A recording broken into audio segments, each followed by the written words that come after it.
Here's an example. Whether you look at China or Europe, anywhere in the world, it's the same thing.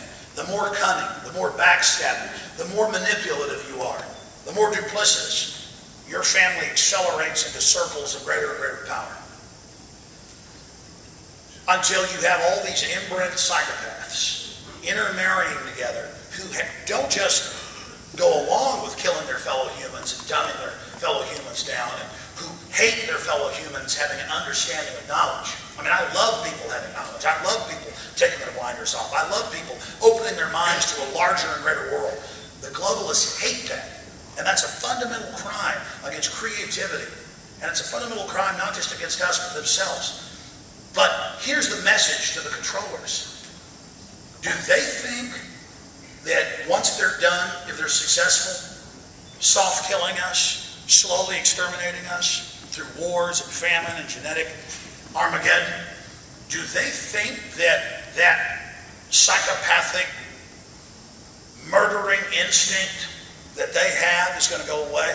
Do they think this war against their fellow humans is going to end when there's only 50 million globalists on the planet, as they put in the stone of the Georgia Guidestones? As the United Nations Biological Diversity Assessment 1996 states, their plan is to reduce us by close to 90% down to 500 million. Do they think they're going to stop the killing, stop the murdering, stop the poisoning, stop the subterfuge? No. When you really study these people, it's like a giant Grand Prix with 1,000 globalist race cars out there on the track, all racing for who can be the most wicked, the most evil, the most destructive. Do they think that race is going to stop? No. They all hate each other more than they even hate us individually. They only join together through their power structure as an attempt to cement their monopoly of power. They are not going to stop. The global elite are a self-serving, nearsighted group of degenerates who fundamentally cannot stop their completely destructive ways. And that's the issue that must be understood.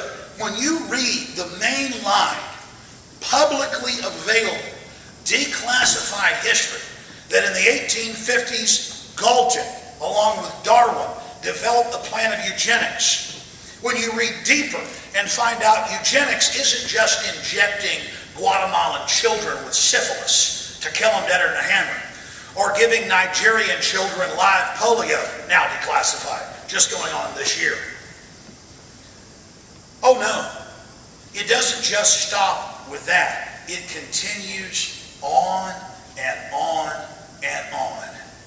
And these people have committed these crimes out in the open, and they have trained us that we're powerless and trained us to accept all of this. And they are not gods. They are not all powerful. They have the amazing human potential, but they are the lesser among us. The average good-hearted person would never think like this, would never come up with ideas like this, would never do things like this. It is only the worst in our society. Going back to the social Darwinist who said, if we can kill masses of people, if we can start wars, if we can remove populations, we're doing a genetic favor to the planet because only the strongest exist. That is an incredibly sickening statement to realize in its totality. And I know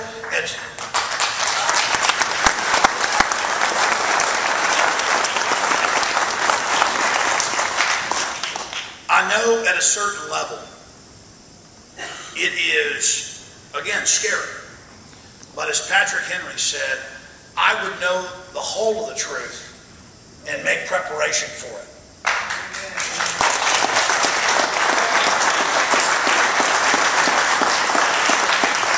I know not what course others may take, but as for me, give me liberty or give me death.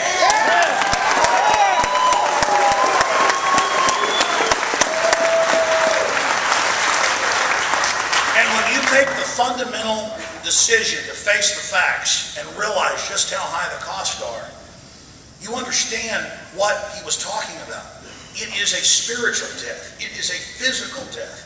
to turn yourself over to their delusions, to turn yourself over to their mind control, and to go along with their fundamental lies. You are only alive and empowered when you are truly seeking the truth and opening yourself up to the overriding spirit of life and liberty that governs this universe.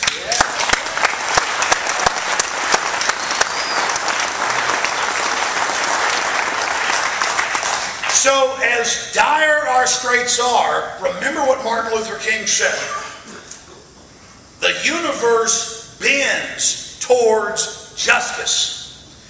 And as Thomas Jefferson said, all that evil men and tyrants need to flourish is that good men and women do nothing.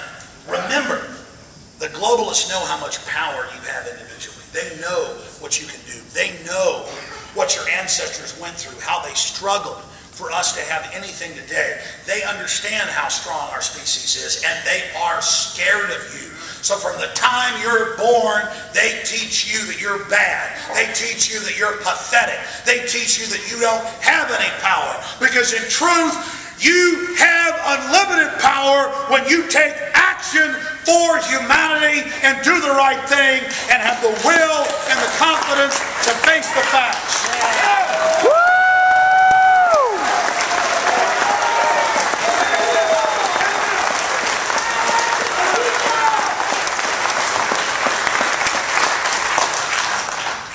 Earlier, I talked about the Hadron Superconducting Super Collider. They were going to build it up in North Texas by Dallas and Waxahachie.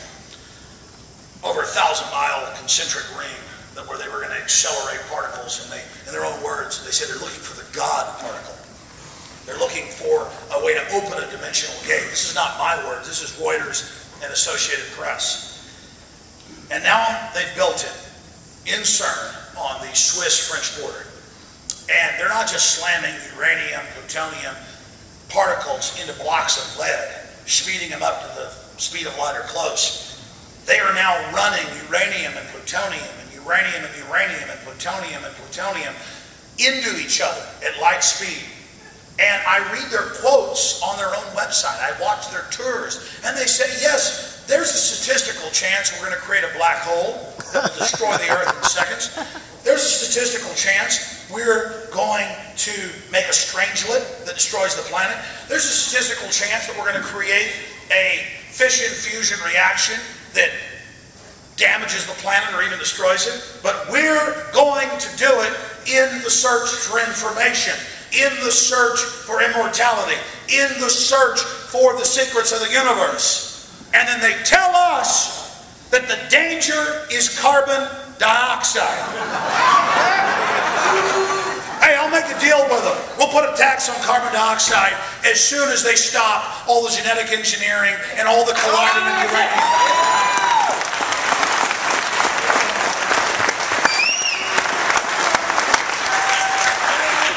If they can take equations from Max Planck and Albert Einstein, some of them over 110 years old, and blow up entire cities, can you imagine what 110 years later these people have got? But what power is it if they destroy the whole planet? Death to the New World Order. I love my 3 children, my 2 daughters and my son.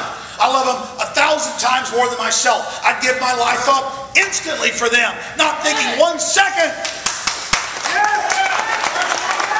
But I ask you a question. What do we give up for the unborn generations? If you could hold your great-great-great-grandson in your arms, or your great-great-great-granddaughter in your arms, would you not love them or any other child just as much as you love your children today?